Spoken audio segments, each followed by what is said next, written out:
I think it's difficult for us as Christians in the 21st century to have a clear understanding and appreciation of the issue that's at the base of the criticism leveled by the Pharisees in today's gospel passage.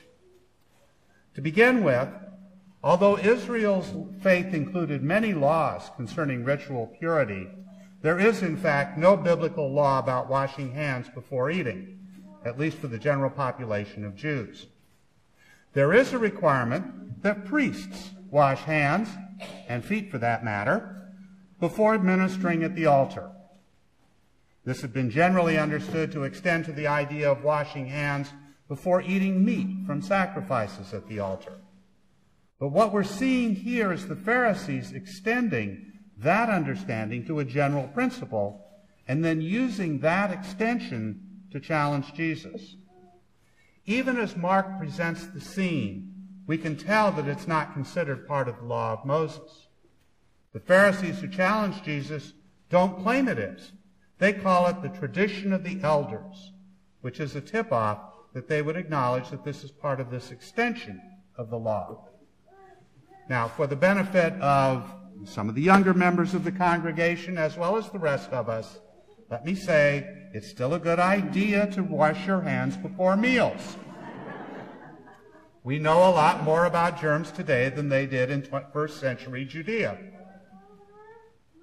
The other thing that makes it difficult for us as 21st century Christians to really get into the middle of this controversy is that it deals with an aspect of ritual purity, which is not the same thing as sinfulness.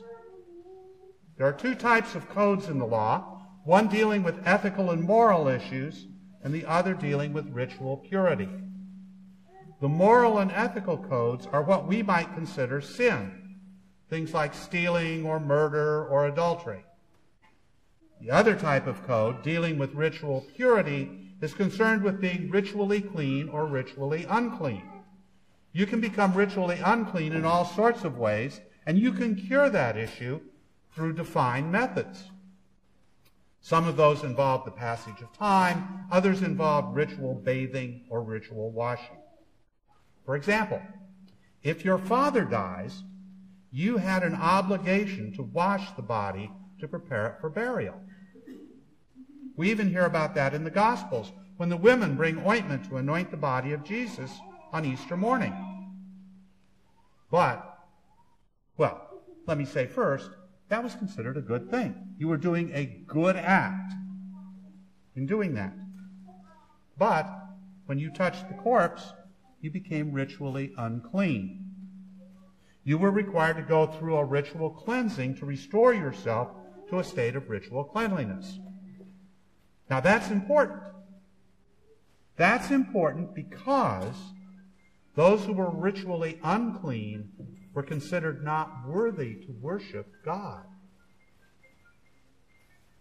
Now notice it's possible to be ritually unclean but not be in any way sinful. And similarly, you can be ritually clean but be a notorious sinner. So what has the Pharisees upset, it seems, is not that Jesus and his companions have done anything bad or sinful, or at least what we would see as bad or sinful, but that they're ignoring the customs. And those customs are the kind that the Pharisees are using to define the boundary between them and us. Now, before we get too self-confident about this, I also think we need to remember all the times that we've fallen into the same type of trap. How many times have I measured the sanctity of someone by comparing to the prayer book or to the hymnal? How many times have I looked around at a storefront church or some other assembly of faithful people and felt superior because of the beautiful liturgy of the Episcopal Church? Now notice, at this point, Jesus uses this moment to switch the subject. At this point in the passage, Jesus is criticizing not the Pharisees' tradition, but their emphasis on ritual purity as that which makes Israel acceptable to God. He draws on the prophetic tradition, Isaiah in particular, What makes Israel acceptable is not correct performance of ritual acts, but ethical behavior. He compares the Pharisees' tradition of the elders concerned with purity to the ethical and moral codes of the law and emphasizes that what matters are those ethical and moral codes. What defines us? Jesus perhaps might have said, it's not so much that you are what you eat, but what's eating at you. Jesus reassures us that what we need to worry about isn't whether we get the rituals exactly right. What we need to reflect on is how willing we are to reach out to the people across the street who see things and do things differently than we do. We are to be doers of the word and not merely hearers who deceive themselves, James writes to us. Jesus challenges us to see beyond the differences that threaten to isolate us from each other. He calls us to be together at the table so that we might find we have more in common than that which separates us. Eucharist, potluck suppers, coffee hours, pizza parties, picnics, cookouts, even steak fries. We're called together to gather at the table to remember that we all depend on the grace of the one who loves us.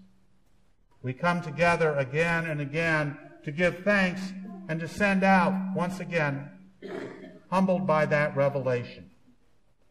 How do we show it forth? Not only with our lips, but in our lives. Our challenge today is to recognize how we, like the Pharisees, sometimes misinterpret what's important to God. Do we look at the dirty fingernails of our homeless sisters and brothers and think to ourselves, they don't belong in our sanctuary? Do we hear a crying baby during worship service and think to ourselves, children should be seen and not heard? Do we see others who, for whatever reason, do not seem to fit the stereotype of Wheaton respectability and fail to welcome them?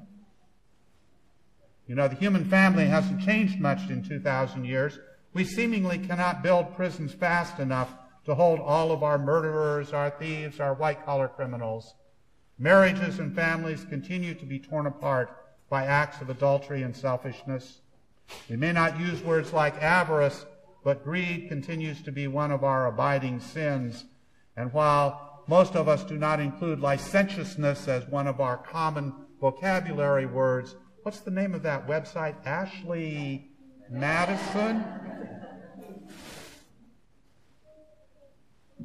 We need to hear Jesus' teaching just as much as his disciples needed to hear his words so long ago. We need to be reminded what's important and what is simply an external sign of good manners.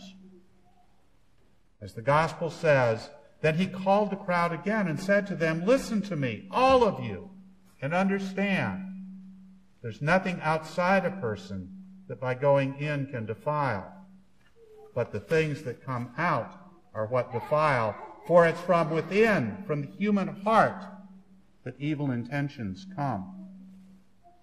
Pure and undefiled religion, that goal.